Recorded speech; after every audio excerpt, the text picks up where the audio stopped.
नमस्कार दर्शक बंधु जय जगन्नाथ मु दिव्य आपण मानक स्वागत जनाऊँगी आज आउ एक नुआ भिडियो को।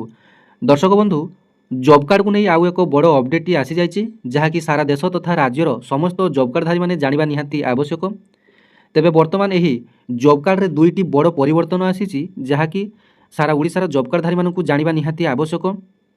तेबे प्रथम बड़ अपडेट बर्तमान जॉब कार्ड रे केवाईसी टी चली डिसेम्बर 31 तारिख पर्यंत जॉब कार्ड रे केवाईसी ऑफलाइन माध्यम रे निजर पंचायत ऑफिस रे सामाने करि परिबे। जदि सामाने केवाईसी टी को डिसेम्बर 31 भितर न करूचंती तेबे आगामी जो सरकार सहायता जमिति कि घर योजना रेशन कार्ड एसबू आपण मानकर बाद पड़े। तेबे द्वितीय बड़ अपडेट है यही मनरेगा योजना बा जॉब कार्ड योजनार नाम टी चेंज करा जायछि ताकू वर्तमान पूज्य बापू निश्चिंत ग्यारंटी योजना नाम रे नामित करा जायछि जहाँकि संपूर्ण दुईटी बड़ अपडेट एवं आउ गोटे बड़ अपडेट जहाँकि पूर्वर 100 दिन निश्चिंत काम मिलूला बर्तमान ताकू बढ़े दे सरकार 125 दिन निश्चिंत काम जोगाइबाकू एही नुआ योजन धार्य करछंती। तेबे आसंतु संपूर्ण खबरटी कौन रही जानिनेबा।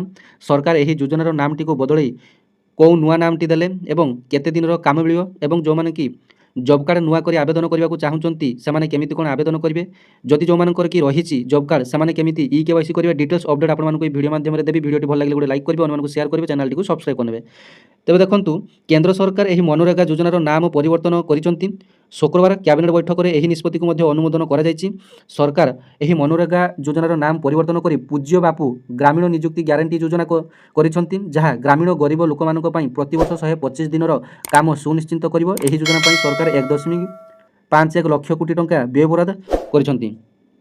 तेबे 2005 मसीह तत्कालीन मनमोहन सिंह सरकार द्वारा मनरेगा योजनार आरंभ कर प्रारंभ में यह जातीय ग्रामीण निजुक्ति ग्यारंटी कहुला पर महात्मा गांधी ग्रामीण निजुक्ति ग्यारंटी मनरेगा नाम नामित कर पुणी थे मोदी सरकार यह योजनार नामटी परिवर्तन कर केवल बारंबार गोटे योजनार नाम परिवर्तन कले समस्यार समाधान हेबनी। प्रकृत में जो जॉब कार्डधारी मैंने हक पाऊना बर्तमान तो 100 दिन से निश्चिंत काम एवं निश्चिंत पारिश्रमिक मिलवा कथा किंतु सेतक भी मिलूना बारंबार योजनार चेंज कले कौन भी सुफल मिलना बहुत कंट्राक्टर बहुत दलाल मैंने जॉब कार्ड टी कब्जा कर मात्र 200-300 टंका लेखाएं प्रकृत जॉब कार्ड हिताधिकारी मानक दौरान और बाकी टंका गुड़ाक से नहीं जाऊँच सरकार जो जिते कुजी नेता मैंने अच्छा मुझे आखिरे देखी आज्ञा।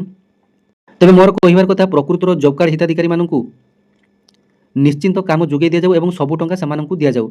बर्तमान आधुनिक जुगे जो जंत्रपाति बाहरी जंत्रपाति लगे अल्प दिन में कम गुड़ी कर नौ कंट्राक्टर मैंने जहाँफल जॉब कार्डधारी मानक प्रकृत में कम मिल पारना। तेज आस जाना यही मनरेगा स्कीम बा महात्मा गांधी जातीय ग्रामीण रोजगार निश्चिंत योजना कौन कौ माने आवेदन करेंगे केवाईसी कमिटी करेंगे डिटेल जाना।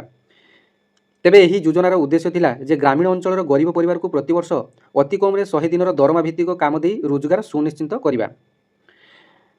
तेबे यार आरंभ वर्ष जानी नियंतु तत्कालीन पूर्वतन मनमोहन सिंह सरकार समय यही योजनाटी आरंभ कर 2 फेब्रुआरी 2006 ठारू सारा देश में कार्यकारी कर। तेबे देखंतु एथिरे योग्यता कहले से जने भारतीय नागरिक होइतिबे ग्रामांचल बसवास करुवे बयस 18 वर्ष कि अधिक हो जदि 18 वर्ष हो तेज ये इलिजिबल जॉब कार्ड टी आपने एप्लाई करेंगे।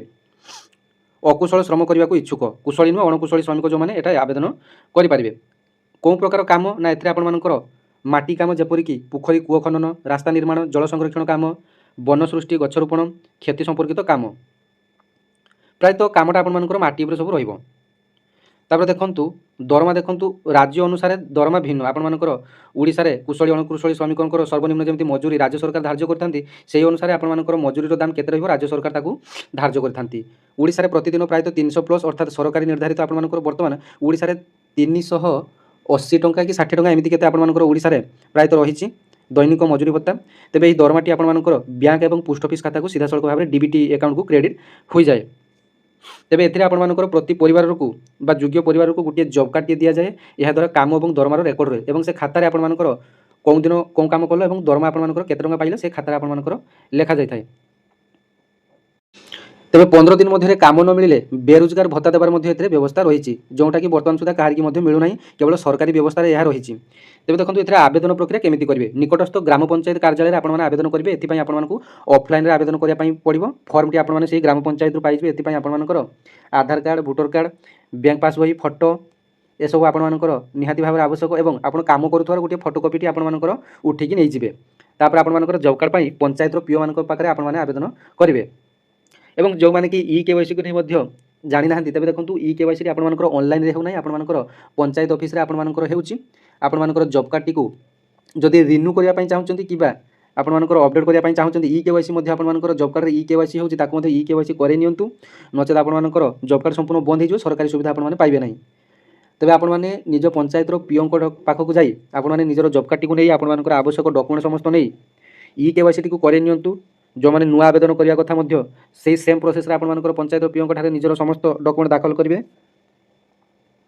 କିନ୍ତୁ ଆପଣମାନଙ୍କୁ ସରପଞ୍ଚଙ୍କ ଥ୍ରୁରେ ଆପଣମାନଙ୍କୁ ଯିବା ପାଇଁ ପଡ଼ିବ। ତେବେ ଦେଖନ୍ତୁ ଆବଶ୍ୟକ ଦସ୍ତାବିଜ କ'ଣ କ'ଣ ଆବଶ୍ୟକ, ଏଥିରେ ଆବଶ୍ୟକ ଦସ୍ତାବିଜ ଆପଣମାନଙ୍କର ଆଧାର କାର୍ଡ଼, ରେସନ କାର୍ଡ଼, ବ୍ୟାଙ୍କ ଖାତା, passport size photo. Ration card ମଧ୍ୟ ଆପଣମାନଙ୍କର ନିହାତି ଭାବରେ ଆବଶ୍ୟକ।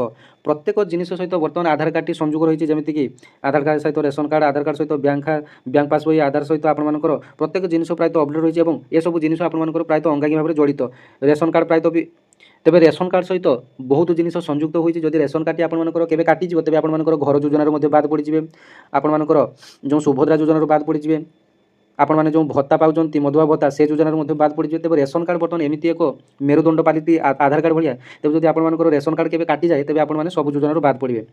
ତେବେ ଦେଖନ୍ତୁ ଏହି ଯୋଜନାର ଲାଭ କେଉଁମାନେ ପାଇବେ ନା ଗ୍ରାମୀଣ ଲୋକଙ୍କୁ ନିଶ୍ଚିନ୍ତ ରୋଜଗାର ଦେବେ, ଦାରିଦ୍ର୍ୟ ଏବଂ ହ୍ରାସ କରିବା ପାଇଁ ଯୋଜନାଟି ଆରମ୍ଭ କରାଯାଇଥିଲା। ତାପରେ ଗ୍ରାମର ଉନ୍ନତି କରିବା ପାଇଁ ଏବଂ ଯେଉଁ ପ୍ରବାସୀ ଶ୍ରମିକଙ୍କର ଯେଉଁ ସମସ୍ୟା ରହିଛି, ଯେଉଁ ଦାଦନ ଖଟିବା ପାଇଁ ବାହାର ରାଜ୍ୟକୁ ଯାଉଛନ୍ତି, ତେବେ ସେସବୁକୁ ରୋକିବା ପାଇଁ ତତ୍କାଳୀନ ମନମୋହନ ସିଂ ଏହି ଭଲ ଯୋଜନାଟିକୁ ଲାଗୁ କରିଥିଲେ। ତେବେ ବର୍ତ୍ତମାନ ଦେଖାଯାଉଛି ଏହି ଯୋଜନାର ବାସ୍ତବତା ଠାରୁ ବହୁତ ଦୂରରେ ଏହି ଯୋଜନା ରହିଛି।